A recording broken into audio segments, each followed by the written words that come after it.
चलिए स्टार्ट करते हैं आगे सेशन और ध्यान समझेंगे, ठीक है।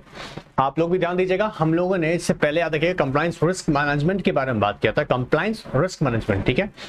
और अब हम लोग बात कर रहे हैं compliance risk mitigation. Compliance risk mitigation, ध्यान से सुनना, इंपॉर्टेंट है। एक छोटी सी बात अगर समझ में आएगा ये पूरा टॉपिक क्लियर हो जाएगा आपको, ठीक है। कंप्लायंस रिस्क मिटिगेशन की जब हम बात कर रहे हैं तो उससे पहले एक छोटी सी हमें बात समझनी पड़ेगी कि कॉर्पोरेट्स को क्या चैलेंजेस फेस करने पड़ रहे हैं, और स्पेशली जब ग्लोबल लेवल पर रिसेशन हो। मतलब देखिएगा, जैसे डे बाय डे ना new ethics, compliances, regulatory requirements increase होती जा रही हैं, उसके साथ साथ एक पीछे एक और प्रॉब्लम अराइज हुआ कि ग्लोबल रिसेशन।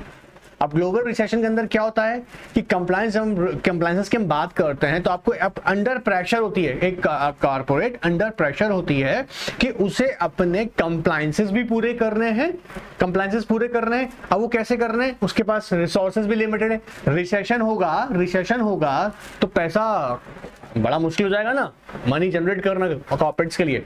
और उनके साथ साथ उसको अपना बजट भी डिजाइन करना है अकॉर्डिंग टू रिसोर्सेज। उधर जैसे हम बता रहे हैं कि न्यू एथिक्स हैं, कंप्लायंसेस हैं, या हम बोलेंगे जो न्यू लॉज हैं आपको उनके साथ कंपाइल भी करना है। तो ये कहीं ना कहीं चैलेंज बन जाता है प्रोफेशनल के सामने कि कैसे इन कंप्लायंसेस को कंप्लीट किया जाए और उन्हें पूरा किया जाए। और इन कंप्लायंसेस को जब हम कंप्लीट करेंगे तो रिस्क हमेशा देखेगा एग्जिस्ट करेगा ऑर्गेनाइजेशन में। ये तो पॉसिबल नहीं है कि सारे रिस्क कभी भी नहीं हो। रिस्क ऑफ कोर्स बिजनेस की डेफिनेशन रिस्क से ड्राइव होती है, ठीक है। सो अब यहाँ रिस्क को मिटिगेट करने के लिए पहले हमें ये आइडेंटिफाई करना पड़ेगा कि बेसिकली रिस्क के कैटेगराइज करेंगे, लो लेवल का risk, medium risk and high risk. और फिर जब आप अपनी कंप्लायंस रिस्क मिटिगेशन या कंप्लायंस प्रोग्राम डिजाइन करेंगे तो उससे पहले कुछ क्वेश्चंस अपने आप से पूछेंगे, मतलब अपनी ऑर्गेनाइजेशन को कंसीडर करते हुए कि ऐसे कौन कौन से रिस्क ऐसे हैं, मतलब अगर ऐसे कंप्लायंस फेलियर्स हैं, अगर वो नहीं किए तो उससे ब्रांड पे या कंपनी की रेपुटेशन पे क्या इंपैक्ट होगा। और ये देखना होगा कि अगर वो पर्टिकुलर कंप्लायंस नहीं किया तो उसका इंपैक्ट कंपनी के मार्केट आई मीन वैल्यू पर, उसके सेल पर, उसके प्रॉफिट पर, उसके कस्टमर लॉयल्टीज के ऊपर कितना इंपैक्ट पड़ेगा। सारे एस्पेक्ट समझाऊंगा। ये छोटे से क्वेश्चंस हैं, माइंड में सेट होने चाहिए, तभी आप है ना proper compliance mitigation plan prepare कर सकते हैं। कैसे हम कहेंगे यहाँ पर आप मिटिगेशन पॉलिसी डिजाइन कर सकते हैं। तो कंप्लायंस रिस्क मिटिगेशन पॉलिसी तभी आप डिजाइन कर पाएंगे। क्या हो रहा है, तो जैसे मैंने पहले बताया कि जैसे यहाँ पर अगर हम देखें, ऑब्जर्व कर रहे हैं कि रिसेशन के टाइम पर एक सबसे बड़ा चैलेंज तो यही आ जाता है कि लिमिटेड रिसोर्सेज हैं और लिमिटेड रिसोर्सेज में आपको काम करना है बहुत। अब होता क्या, समझना, ये क्यों एक इंपॉर्टेंट बात समझा रहा हूँ, इसके एग्जाम्पल समझते हैं। जस्ट इमेजिन एक कंपनी के पास में रिसोर्सेज जब लिमिटेड होते हैं ना तो क्या होता है, कुछ तो अनएथिकल प्रैक्टिसेस करती हैं अपने प्रोडक्ट्स में। क्या करती हैं, एडल्ट्रेशन समझते हैं ना। एडल्ट्रेशन मतलब उसमें मिलावट करके डाल देंगे। लॉज एंड रेगुलेशंस की जहां रिक्वायरमेंट्स बोली गई है फुलफिल करने के लिए उससे बचेंगे। मान लीजिएगा छोटी सी स्मॉल यूनिट है और वहां बोला गया वो विद मशीनरी, मतलब विद मशीनरी 10 उनके एम्प्लॉइज वहां पर, मतलब वर्कर्स काम कर रहे हैं। अब उन्होंने क्या करा, अगर ये 10 का अगर क्राइटेरिया आ गया तो आपको पता होगा फैक्ट्री अट्रैक्ट हो जाएगा। बोला रिकॉर्ड में क्या दिखाओ, सिर्फ 8 दिखाओ, तो फैक्ट्री के कंप्लायंस से बचना होगा, ठीक है। बोला पैसा बचाना है ना, कॉस्ट बचाएंगे, तो ये खाना रेगुलेटरी कॉस्ट वगैरह भरनी पड़ती है, ऐसे आप गड़बड़ कर रहे हैं। ये नहीं करना है, इससे बचना है आपको, ठीक है। तो अब ये बचने के लिए तो आप एक पॉलिसी डिजाइन कर रहे हैं। क्या हो रहा है, अब मान लीजिएगा लेटर ऑन ये फैक्ट नॉलेज में आता है कि आपने लाइसेंस नहीं लिया, विदाउट लाइसेंस आप एक्सेसिव लिमिट जितनी बताई गई है लाइसेंस में उससे ज्यादा यूनिट्स आप प्रोड्यूस कर रहे हो। इसका इंपैक्ट क्या होगा, क्लोजर तक हो सकता है, फैक्ट्री आपका यूनिट क्लोज कर सकता है, सीज कर दिया जाता है ना, ऑर्डर में जनरली सुनने को मिलता है सीज कर दिया गया। तो ये सारे इंपैक्ट किस तरह से होंगे वो हम डिस्कस करेंगे इसमें। उसी के अकॉर्डिंग कंप्लायंस मिटिगेशन पॉलिसी बनाएंगे। अब देखिए ध्यान से समझते हैं, आइए कहता है, याद देखिएगा इस पूरे कंप्लायंस रिस्क मिटिगेशन के अंदर मॉड्यूल से प्रॉपर लैंग्वेज को पढ़ना ज्यादा अच्छा रहेगा आप लोगों के लिए, ठीक है। आइए, और मैं एक एक वर्ड को एक्सप्लेन करूंगा कि मीनिंग के साथ में, ध्यान से सुनिएगा, ठीक है। आइए आप लोग भी ध्यान दीजिएगा। New ethics in compliance and reputation risk appears each day. देखो क्या कह रहा है, new ethics compliance and reputation risk appears each day. ये अराइज होता ही है, न्यू एथिकल प्रैक्टिसेस, नई बिजनेस फॉर्म्स के इस तरीके जनरेट हो रहे हैं, ethical practices, similar group of companies, मतलब इस तरीके नेचर जो सेम इंडस्ट्रीज में हैं वो क्या एथिकल नई प्रैक्टिसेस कर रही हैं, कंप्लायंस रिक्वायरमेंट्स बढ़ रहे हैं, न्यू रेगुलेशंस अगर इंट्रोड्यूस हो रहे हैं, ठीक है। इसके साथ साथ वो देख रहा है यहाँ पे कि इसके अलावा reputation risk. At the same time, recent global recession has forced many organizational function to closely examine their budget and resources. जब रिसेशन होता है तो सबसे बड़ा चैलेंज क्या आ जाता है, जो व्हाट फ्लो ऑफ मनी है वो कहाँ तक होगा, लिमिटेड हो जाएगा। अब वो लिमिटेड है आपके पास रिसोर्सेज एंड उसी के अकॉर्डिंग आपको अपना बजट डिजाइन करना है एक्सपेंडिचर्स के लिए, ठीक है। अब ये क्या चैलेंज सामने आ गया। कई बार क्या होता है ना, ऐसे केसेस में कई ऑर्गेनाइजेशंस का प्लान होता है कि बोले यार क्या करो, बोले ये रेगुलेटरी, मैंने बोला ना कंप्लायंसेस का कॉस्ट को बचाओ। वो कॉस्ट कैसे बचाएंगे, उसकी एप्लीकेबिलिटी हो रही है तो उसकी एप्लीकेबिलिटी को जानबूझ के वो इग्नोर करना चाहेंगे ना, समझ में आ रहा है, टैक्टिक्स प्ले करके। तो अब क्या करता है, together these factors have created a tension between growing regulatory obligations and the pressure to do more with the less. अब क्या प्रॉब्लम क्या है, रेगुलेटरी कंप्लायंसेस करने का तो देखो, रेगुलेटरी ऑब्लिगेशन तो आपका बढ़ रहा है और आपके पास में बजट जो रिसेशन की वजह से, जो ये अगर रिसेंट हम रिसेशन की बात करो, कोविड के दौर में सबने एग्जामिन किया अच्छे से बातों को, ठीक है। तो ऐसे दौर के अंदर जब बिजनेस जनरेट ही नहीं हो रहा है और लिमिटेड रिसोर्सेज हो गए हैं तो करना तो बहुत कुछ, एक्सपांशन जाना है, सेल आउट करना है, आपकी सेल बढ़े, सारी चीजें हो, बट ये पॉसिबल नहीं हो पाएगा, ये पॉसिबल नहीं हो पाएगा। क्यों, क्योंकि आपके पास रिसोर्सेज कैसे हैं, लिमिटेड हैं ना।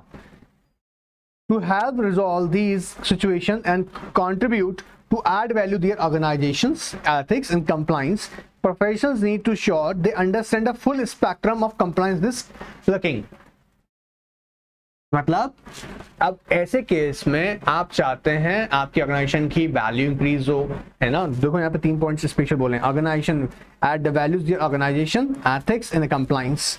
प्रोफेशनल्स क्या करते हैं, वो ये ऑब्जर्व करते हैं कि उन्हें ये ऑब्जर्व करें कि जो स्पेक्ट्रम है, स्पेक्ट्रम समझते हैं ना, डिटेल्ड कंप्लायंट रिस्क, ये पता होना चाहिए, अच्छे से पता होना चाहिए कि कौन से नॉन कंप्लायंसेस। अब एक बात सोच के देखो, नॉन कंप्लायंसेस हो रहा है, ऊपर से नॉन कंप्लायंस से कॉन्सिक्वेंसेस क्या हैं, पेनल्टीज इंपोज हो रही हैं, तो जस्ट थिंक अबाउट इट। एक तो लिमिटेड बजट है, ऊपर से पेनल्टीज आ जाएगा, इज इट पॉसिबल कि सर्वाइव करना। और ऐसा तो हो नहीं सकता कि आप जाके एक्सक्यूज लगा देंगे रेगुलेटर के सामने कि रेगुलेटर ऐसा है, हमारे पास पैसा तो है ही नहीं, तो हम क्या करें भाई, हम तो पेनल्टीज दे ही नहीं सकते। तो बेटा बताए थे ना क्यों ऑर्डर आ जाते हैं ना। They need to assess the risk, which risk have to be greater potential for legal, financial, operational and reputational damage. Allocate limited resources to mitigate these resources. अब इनमें रिसेशन एक्चुअली वैसे तो देखिए समझे सबसे देखा जाएगा, जैसे मैंने आपको बोला 3 कैटेगरीज बना लेते हैं हम लोग, low level risk, medium and higher, ठीक है। फिर इसमें हम लोग क्या देखेंगे, कौन सा रिस्क सबसे ज्यादा इनके लिए लगता है, मतलब फिनेंशियल रिस्क भी है, ऑपरेशनल रिस्क है, ठीक है, लीगल रिस्क है, रेपुटेशनल रिस्क है, ये सारी एस्पेक्ट्स को यहाँ कंसीडर करेंगे। बात पकड़ में आ रहा है। अब यहां पर क्या होगा, जैसे फाइनेंशियल रिस्क का एग्जांपल लेके समझते हैं, कंपनी ने फंड रेज किया डिबेंचर होल्डर से, ठीक है, उनको याद रखिएगा या तो half yearly annually interest payment करने का ड्यू डेट आ गया, बट वो ड्यू डेट पे पेमेंट्स नहीं हो रही हैं, बात पकड़ में आ रहा है। तो यहाँ पे क्या हो रहा है, रिस्क अराइज हुआ, क्या कॉन्सिक्वेंसेस क्या होंगे इसके, सिक्योर्ड डेटर होंगे, डिबेंचर होल्डर्स होंगे, तो of course they can demand their money by executing the what proceed, उसको एग्जीक्यूट करके कर सकते हैं। तो ये एस्पेक्ट समझ में आ रहा है, फाइनेंशियल रिस्क, ऑपरेशनल रिस्क। ये देखा जाएगा कि किस में जो कि हायर डैमेज कर सकता है। देखो reputation damage and allocate the limited resources to mitigate those risk and resources limited कैसे किए जाएंगे। अब ये देखा जाएगा कि इनके कंप्लायंसेस करना होगा, तो कंप्लायंसेस करने का मतलब कि कंपनी को, अगर कंपनी डिबेंचर होल्डर्स की पेमेंट नहीं करती, इंटरेस्ट की पेमेंट नहीं करती है, तो कंपनी को उसका क्या कॉन्सिक्वेंसेस देखने पड़ जाएंगे। कंपनी अगर operational requirement for example without license या बियॉन्ड द लाइसेंस लिमिट कोई एक्टिविटी कर रही है, या जो एक्चुअली ऑपरेशनल का मतलब देखा जाए तो उसका कोर एक्टिविटी है, बिजनेस ऑब्जेक्टिव है, अगर उसे फॉलो नहीं कर रही है, तब केस में क्या दिक्कत आएगा, क्लियर एकदम ना। फिर कहता है there are number of critical questions. अब देखो यहाँ से ना एग्जाम क्वेश्चंस बनता है कि कौन कौन से क्वेश्चंस हैं जो आपको हेल्प करेंगे इसमें compliance risk and program, compliance program, ताकि आप अपना मिटिगेट कर सकें क्या रिस्क को। अब ये देखो ध्यान सुनना, इस पैराग्राफ में आपको माइंड में आएगा कि सर हमने समझना क्या है। इन सिंपल वर्ड्स हमने यहाँ देखा new ethics compliance and reputation risk appears each day and same time. क्या कह रहा है? Global recession. अब ये ग्लोबल रिसेशन किसको हिट कर रहा है? ऑर्गेनाइजेशंस को, कि भैया you know what they have a limited resources, you know what, according to that they have to frame their budget and they want to do more under the pressure of high level of compliance obligations। तो case arise हुआ। अब ऐसा cases में professionals क्या कहते आते हैं, organisation क्या एक्सपेक्ट करती है, they want to add their you know what organizational value बढ़नी चाहिए उनकी, है ना। एंड यहाँ पर जब हम बोल रहे हैं ऑफ कोर्स रिस्क को मिटिगेट किया जाए, इसके लिए उन्हें प्रॉपर्ली क्या करना होगा, ये देखना होगा कि कौन सा रिस्क सबसे हायर लेवल पर है। फिर से कैटेगराइज किया गया, फाइनेंशियल रिस्क, ऑपरेशनल रिस्क, बोल लो बेटा, लीगल रिस्क, रेपुटेशनल डैमेज, से सारी एस्पेक्ट को देखा जाएगा और उसी के अकॉर्डिंग रिसोर्सेज इनको अलोकेट किए जाएंगे। जैसे इंटरनल ऑडिट के थ्रू यू नो व्हाट एक सेपरेट डिपार्टमेंट बनाया जाए ताकि जो भी लीगल कंप्लायंसेस हैं वो प्रॉपर्ली एग्जामिन किए जाएं।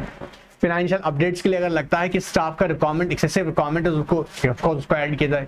जैसे फॉर एग्जांपल आपको लगता है कि कोई अकाउंट से रिलेटेड नॉन कंप्लायंसेस नहीं हो, उसके लिए सफिशिएंट नंबर ऑफ स्टाफ होना चाहिए, वेल ट्रेन्ड स्टाफ होना चाहिए। अब ट्रेनिंग कोई फ्री में तो होता नहीं बेटा, उसके लिए भी आपको एक बजट अलोकेट करना होगा, ट्रेनिंग स्ट्रक्चर डिजाइन करेंगे, ट्रेनिंग प्रोग्राम कंडक्ट करेंगे।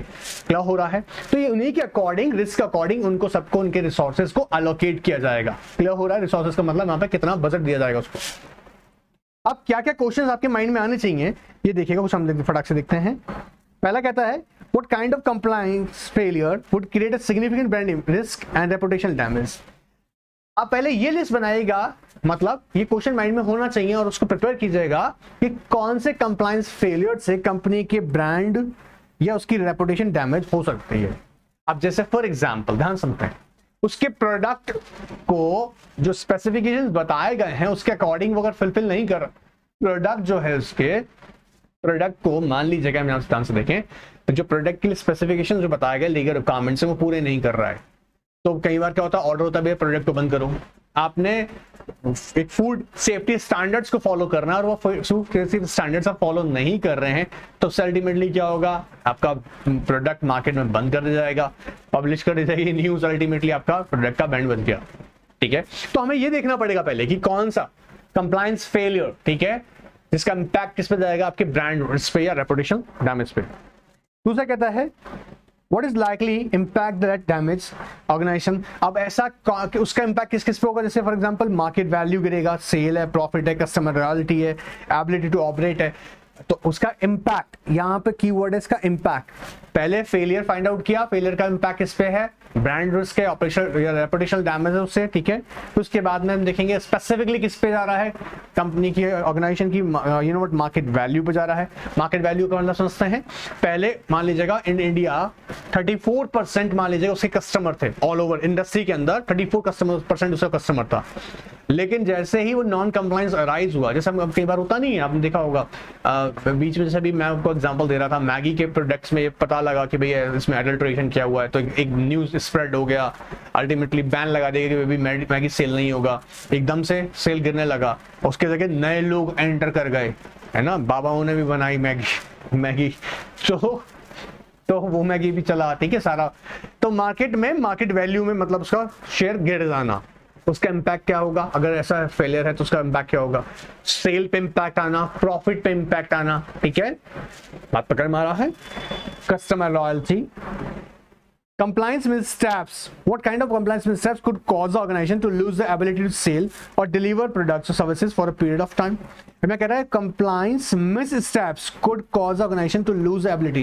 missteps का मतलब है for example new regulatory framework के अकॉर्डिंग आपको अपने या सपोज आपको कोई गाइडलाइंस प्रोवाइड की गई है प्रोडक्ट स्पेसिफिकेशंस के लिए या सर्विस के, आप जो भी सर्विस डिलीवर प्रोवाइड कर रहे हैं उसके अकॉर्डिंग, बट आपने अप टू डेट नहीं है, और अप टू डेट नहीं होने की वजह से आपने क्या किया, प्रीवियस मेथड को अप्लाई कर रहे हैं, जैसे कई जगह भी ये बोला गया कि पॉली बैग्स को बंद किया जाएगा, स्ट्रिक्टली बंद किया जाएगा, बट मान लीजिएगा कोई कंपनीज हैं अभी भी उसके उनको ये अवेयर नहीं है और वो पॉली बैग्स में अपने प्रोडक्ट्स को बना के सेल आउट कर रही हैं और पकड़ मारा है, तो अब ये क्या हो रहा है, नॉन कंप्लायंसेस हो रहा है। आपको सब कुछ है, आप रियल सब कुछ दे रहे हैं, कोई आपने एडल्ट्रेशन कुछ भी नहीं किया है, बट आपने न्यू रेगुलेटरी फ्रेमवर्क्स के अकॉर्डिंग अपने कंप्लायंसेस नहीं किया, तो ये मिसस्टेप हो गया। तो मिसस्टेप भी आपको क्या कर सकता है, lose to ability to sell और deliver the product services for a period of time, तो आपको नहीं दिया जाएगा जब तक के लिए। And how compliance program design, then देखो 3 क्वेश्चन का डिजाइन आपके माइंड में सेट हो जाएंगे। पहला कंप्लायंस फेलियर डिस्कस हो जाएगा, फिर impact of such compliance failure, and the third one is, इसको बोलो ढंग से बोला करो बेटा, क्लाइंट्स बिजनेस स्टेप। 3 की वर्ड्स पे फोकस करो, रट्टा मत मारो, की वर्ड्स पे फोकस करो। यहां रट्टा मार लोगे फिर फ्यूचर में क्या करोगे, है ना, तो समझो इस बात को। हाँ बेटा लोग कीवर्ड्स देखो, कीवर्ड से पकड़ के देखो। पहला हमने क्या देखा, कंप्लायंस फेलियर। कंप्लायंस फेलियर का मतलब क्या है, इंपैक्ट्स के ऊपर देखेंगे हम लोग, ठीक है। कंप्लायंस फेलियर का इम्पैक्ट है, ब्रांड रिस्क है, वहां पे हम बोल रहे हैं ऑपरेशन डैमेजेस हैं। इम्पैक्ट स्पेसिफिक पॉइंट से देखें तो ऑर्गेनाइजेशन का वैल्यू पे इम्पैक्ट बढ़ेगा, मतलब मार्केट से बोलते हैं, मार्केट के अंदर, ठीक है। उसका सेल पे इम्पैक्ट है, प्रॉफिट पर है, कस्टमर लॉयल्टी पर है, क्लियर है। या compliance, cause of compliance, miss steps, उससे क्या लॉस प्रॉब्लम आएगा कि हो सकता है आपके सेल्स को या आपके डिलीवरी सर्विसेज प्रोडक्ट्स को एक टाइम के लिए रोक दिया जाए। और उसी के बाद में जब आपको सारी बातें समझ में आ जाएंगी कि ये नॉन कंप्लायंस के कॉन्सिक्वेंसेस हो सकते हैं, मतलब आपके ऊपर आएंगे, देन आप एक डिजाइन कीजिएगा कंप्लायंस प्रोग्राम, क्लियर है, ताकि इन सब प्रॉब्लम्स को राइज होने से आप रोक सके। How compliance program design, technology, process and resources requirement change in the light of growth of plan, acquisition, product category or service expansions. Is the organization doing enough to inform customer, investors, third parties and other stakeholders about its vision and values? अब ये जरूरी है ताकि देखिए company या कोई भी organisation interact करती है विद द सोसाइटी, ठीक है, with the stakeholders, it is better to call it stakeholders. तो उन्हें भी पता होना चाहिए कंपनी के वैल्यू एंड विजन्स, तो उन लोगों को पता होगा तो you know what, it quite easy to deal with them. कोई भी अगर थर्ड पार्टी डील कर रही है कंपनी साथ में, तो ये क्लियर होना चाहिए कि ये कंपनी किस तरह के प्रोडक्ट्स में डील करती है। मतलब फॉर एग्जांपल एक कंपनी जो रॉ मटेरियल परचेस करती है फिर फिनिश गुड प्रोड्यूस करती है। अब रॉ मटेरियल जो सप्लायर है वो खुद क्या करता है, इलीगली, या मान लीजिएगा इलीगल नहीं बोलेंगे, नॉन कंप्लायंस एक्टिविटी करता है, और वो कंपनी से भी कहता है, अपने जिस कंपनी जो फिनिश गुड्स प्रोड्यूस करती है उसको भी सजेस्ट करता है कि काम करते हैं यार, एडल्ट्रेशन अगर कर रहे हैं तो क्या दिक्कत है, तुम भी उसको एंजॉय करो, हम एंजॉय कर रहे हैं।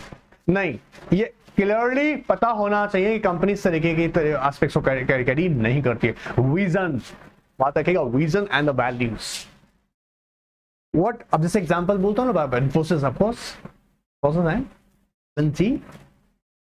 What are the total compliance costs beyond the salaries, benefits at the centralized level, and are costs allied with the most significant compliance risk? अभी कह रहा है total compliance cost, total compliance cost, total compliance cost याद रखिएगा, word कह रहा है beyond the salaries and benefits at the centralized level, and how are costs aligned with the most significant compliance risk that could impact the brand or result in the significant fines, penalties, and litigations. एक बात बड़ी interesting है, अगर एक मान लीजिएगा एक professional को आप हायर करते हो, ध्यान सुनने से एग्जांपल समझा रहा हूं, एक प्रोफेशनल को आप हायर करते हो, वो आपसे 1 लाख रुपए चार्ज करता है पर मंथ, ठीक है, लेकिन वो इस बात को इंश्योर कर देता है कि किसी भी तरीके के नॉन कंप्लायंसेस नहीं होंगे, ठीक है।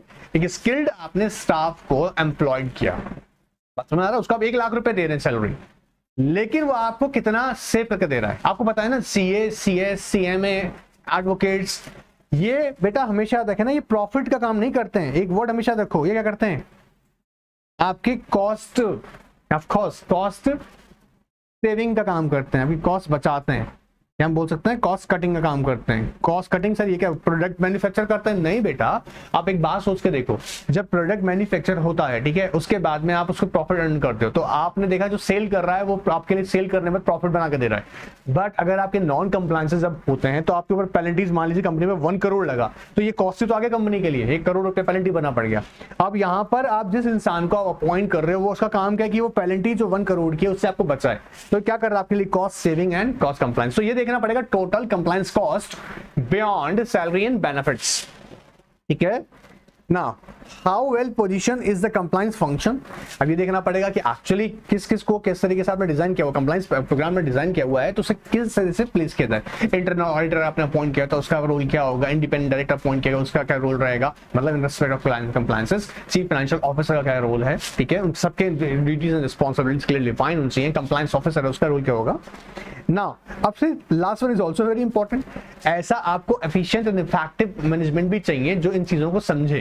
कहता है the personal, what are the personal and professional exposures of the executive management and the board of directors with respect to the compliance.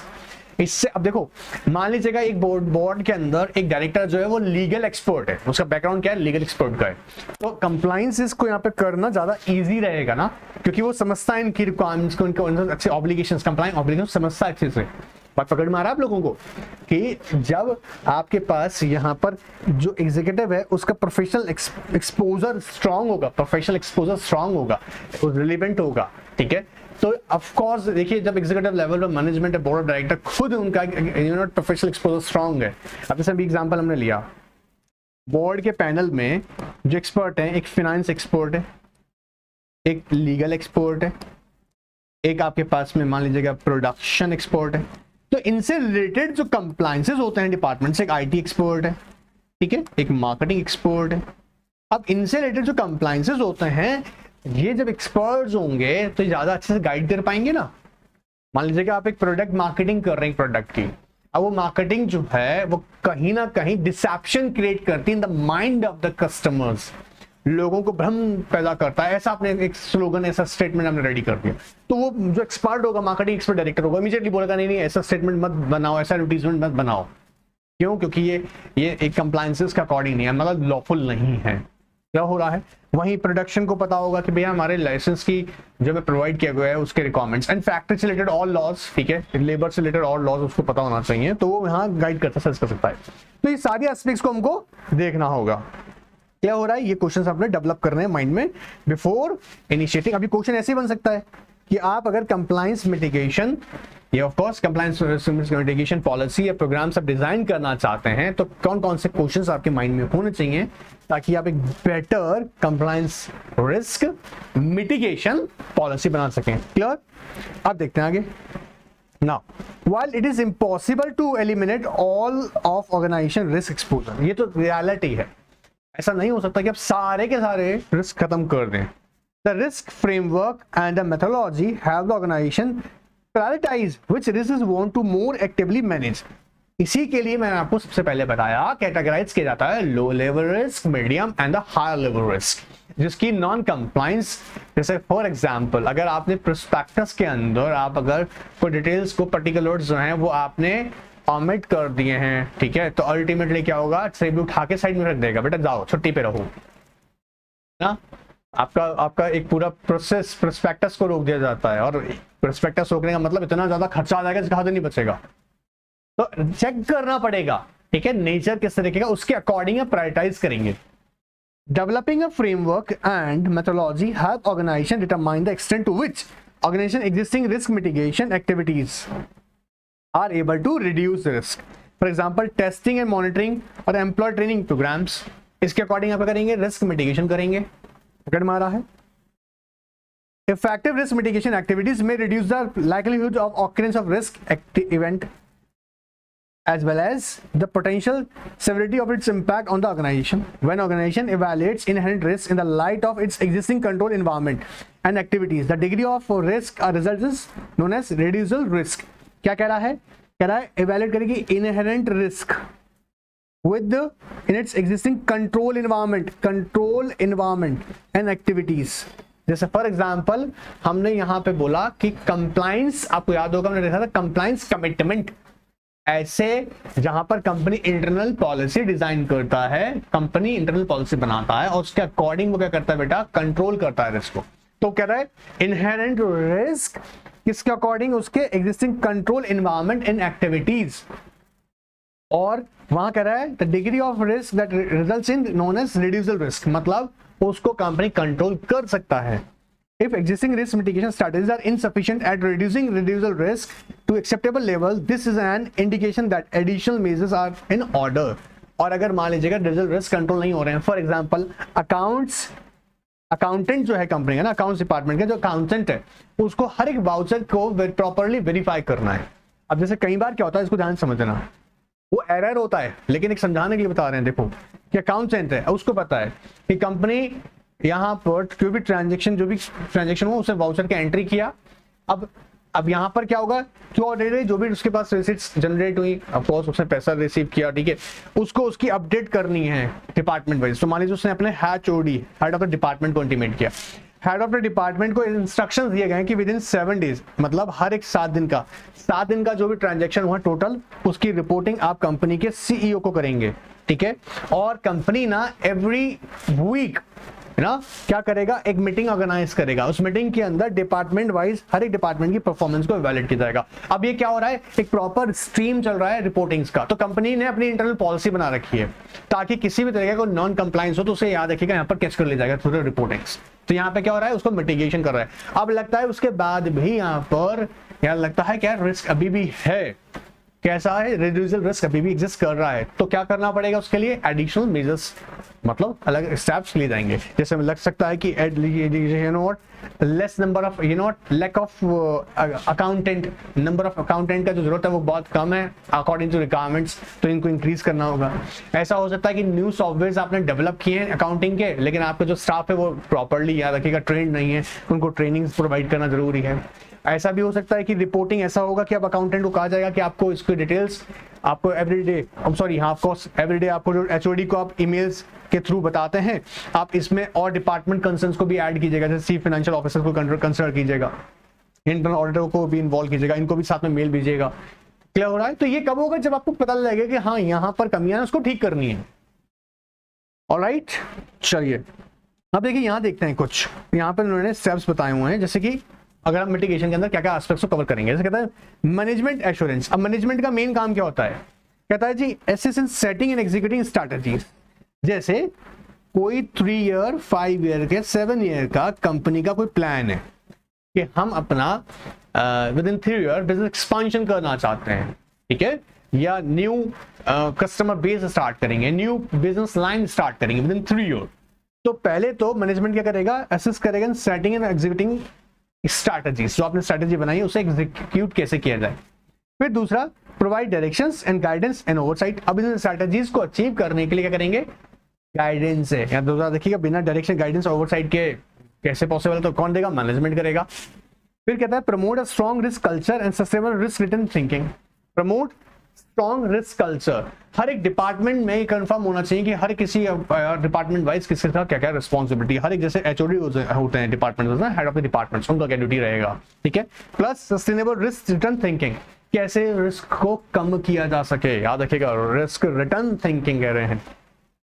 Promote a strong compliance culture and management risk exposure and ongoing monitoring and management of risk. Ongoing monitoring होगा तभी पता लग पाएगा कि कहाँ हम actually risk compliance risk management policy बनाए, उससे कंट्रोल हो कर रही है नहीं कर रही है, रिस्क कंट्रोल नहीं कर रही है, तो उसको फिर क्या करा जाएगा, उसके लिए मैनेजमेंट मतलब न्यू स्टेप्स ले जाएंगे रिस्क को मैनेज करने के लिए। वहीं कहता है risk management legal and compliances. अब यहाँ पर ऑल भी एस्पेक्ट कवर होंगी, जैसे formal and robust and effective risk management within which the organization policy and minimum standards are set. तो यहाँ पे यहाँ देखना है formal and robust effective risk management within which the organization policies and minimum standards are set. Objective oversight and ongoing challenges of risk mitigation, management and performance while reporting is achieved across the business units. अभी reporting aspects को बताए थे पूरा। Overarching the risk oversight and across all type of risk, compliance and maintain a legislative universe for the organization. Legislative universe मतलब legally सब पर applicable हो रहे कॉमन जो हैं, ठीक है। Now facilitate risk prioritisation of all policies of allegations in the regulatory universe, initiate new regulative requirements within the organization, analyze, send out the alerts on new law to inform the organization. अगर ऐसे कोई नया laws अगर introduce हुआ तो उसके लिए immediate आपको कहते हैं ना, देखो आपको अप टू डेट रखने के लिए बोल रहे हैं, तो वो अप टू डेट ऐसे ही रहना होगा। वो डिपार्टमेंट का रोल होता है, लीगल डिपार्टमेंट का, वो अपडेट करे। Plus facilitate an executive review of the legislation bye legal analyst. अब कई बार दिक्कत आता था क्या कि आप पे एप्लीकेबल है या नहीं, तो उसके लिए क्या चाहिए आपको, लीगल जो एनालिस्ट हैं वो आपको एडवाइस, उनकी एडवाइस लें आप। Facilitate an executive review of the legislation bye legal analyst, facilitate the completion of the compliance risk management plan, compliance risk management plan, update compliance monitoring plans, accelerate the compliance matter of management, undertake the quarterly compliance reporting। Sir इतना सारा point कैसे याद करूंगा sir मैं, बेटा at least 5 to 7 तो याद रखो, 7 पॉइंट्स तो याद रखो, क्योंकि हमको ये पता होना चाहिए कि लीगल हम जब बात करेंगे यू नो रिस्क मिटिगेशन का, तो ये एस्पेक्ट्स हमको कवर करनी है। इतना याद रखना जरूरी है। मैं नहीं कह रहा कि आप एक पॉइंट टू पॉइंट रट लें, बट एटलीस्ट इतना तो आपके माइंड में रहे, सेट रहे, ठीक है। आगे कहता है internal audit and other independent assurance providers, independent and objective assurance of overall adequacy and effectiveness of governance, risk management and internal control within the organization. अब यहाँ वर्ड देखना, independent and objective assurance of all over overall adequacy, effectiveness of governance, risk management, internal account control and within the organization, and ability to link business risk with the established processes and provides assurance on effectiveness of mitigation plan to effectively manage organizational risk। दो बातें जरूरी हैं। अच्छा, इसी के लिए ना you know internal audit की करवाई जाती है, इसी के मैं आपको बताता हूँ। यहाँ से सिर्फ रीड वाला पॉइंट है, यहाँ से क्वेश्चन आपके एग्जाम के लिए बैठा हुआ है। हाँ बिल्कुल कह रहे हैं, देख लेना तुम, यहां से क्वेश्चन आपके लिए डेवलप होता है कि अगर इस हम जब बात करेंगे ना, देखो ध्यान सुनना और उसको से समझो, बहुत ध्यान समझो। In conducting a review of compliance with the organization, internal audit should ask the following questions.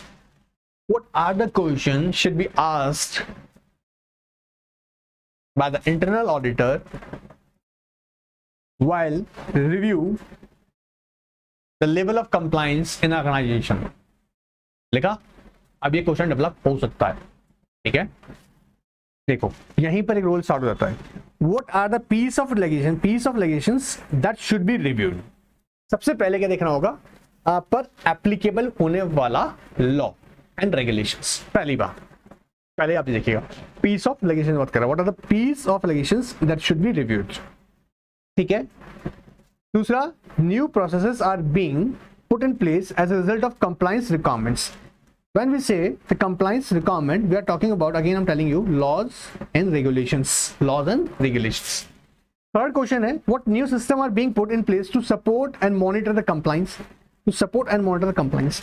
अब आपको लगता है कि अगर मान लीजिएगा जो आपने अब कंप्लायंस रिस्क मैनेजमेंट प्लान बनाया हुआ है वो अचीव नहीं हो रहा है, तो उसके लिए क्या करेंगे, आप नया क्या सिस्टम आप डिजाइन कर रहे हैं, किसका रिस्पॉन्सिबिलिटी बढ़ाएंगे उसके अकॉर्डिंग, ठीक है। फिर कहता है span of internal audit review will be, अब कहां से स्टार्ट होगा, legislation, policy, procedures, systems and processes. क्या कह रहे हैं, legislation, policies, procedure and system and processes।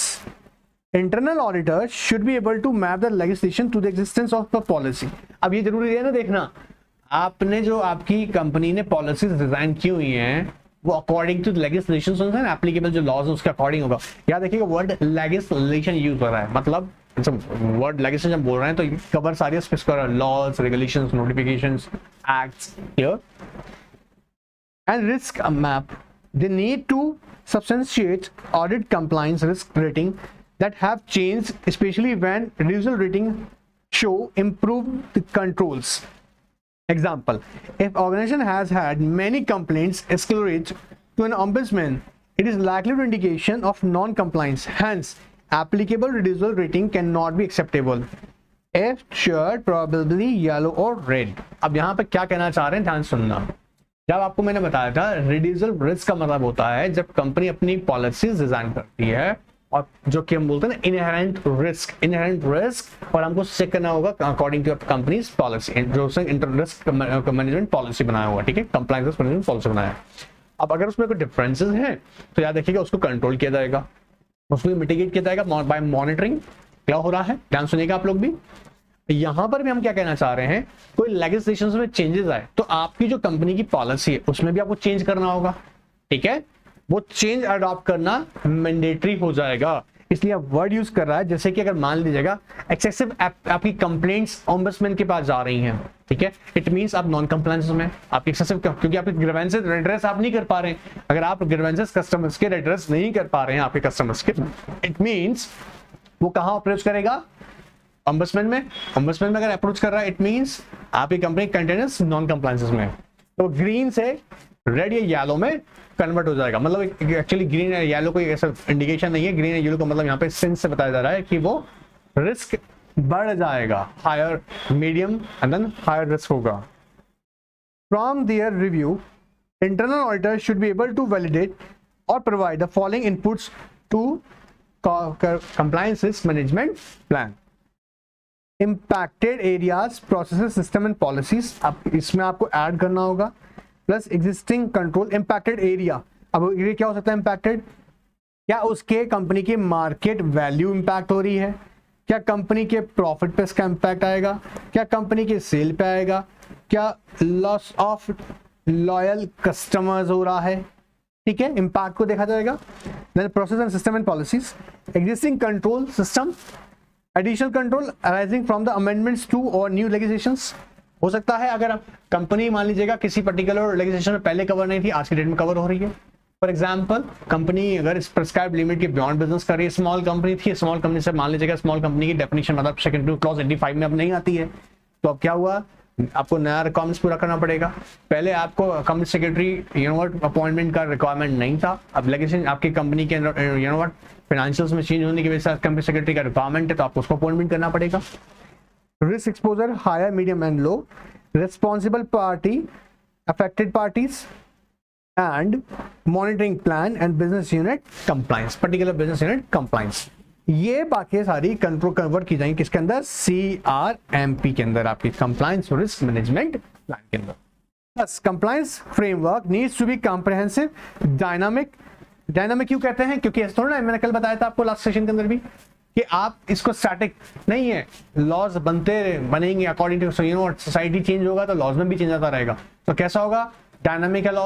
अब जब वो डायनामिक है तो थोड़ा ना कि आपने एक बार बना दिया अपनी पॉलिसी तो स्टैटिक है, कभी चेंज नहीं होगा, ऑफकोर्स उसके अकॉर्डिंग उसको भी वो भी डायनामिक होंगे।